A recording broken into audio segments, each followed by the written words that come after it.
ৰঙিলী বাইদেউ এয়া পেলু ঔষধ খুৱাইছেনে? এয়া আমাৰ অংগনবাদী কেন্দ্ৰত অভিযোগৰ পেলু বৈ দিছিলে। এয়া পেলু বৈ এয়া শিশুসকলক খুৱাইছোঁ।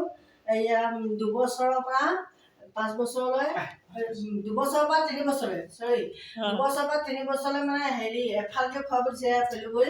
তাৰপিছতে 3 বছৰৰ পৰা 5 বছৰলৈ এটাকে ডাঙৰ মানুহ খাব লাগিব। তাৰপিছত ইফালে মানে এয়া ঘৰখনৰ এজন সদস্যই খালেই নহ'ব, ঘৰখনৰ সকলো সদস্যই এটা পেলু বৈ বছৰেকত 2বাৰকৈ খাব লাগে। কাৰণ এজনৰ পেলু হ'লে গোটেই ঘৰখনলৈ বগায়। সেয়েহে মানে আমি ঘৰখনৰ সকলোকে এটাকৈ পেলু টেবলেট খুৱাবৰ কাৰণে মানে অফিচৰ পৰা দিছে। যেনেকৈ অফিচৰ পৰা দিছে তেনেকৈ আমি শিশুসকলকো দিছোঁ, গাৰ্জেণ্টকো দিছোঁ, চবকে দিছোঁ।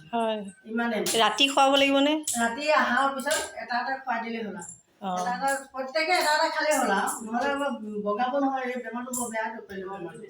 তেওঁলোকৰ শিশুসকলকো মই বুজাই কৈছোঁ, হাত ধুই ধুনীয়াকৈ 6টা পদ্ধতি হাত ধুই আহাৰটো খাব লাগে। আমাৰ নিয়ম বাইদেৱে হাত ধোৱা পদ্ধতিটো দেখুৱাই দিওঁচোন, কেনেকৈ হাত ধুৱাই আহাৰ খোৱাৰ আগত।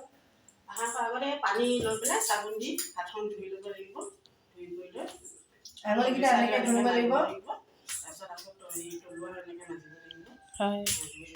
আমি নখত যদি তলুৱাখনত কিবা মন্দিৰ থাকে সেইখিনি হেৰি কৰি ধুই পখালি কৰি লৈ তাৰপিছত পানী দি পেলাই গোটেই মন্দিৰ বন্ধনটো ধুই তাৰপিছত শুকুৱাই কাপোৰে মুচিব নালাগে। কাপোৰে মুচিব নালাগে। পানীটো নিজে হয়। নমস্কাৰ। হয়।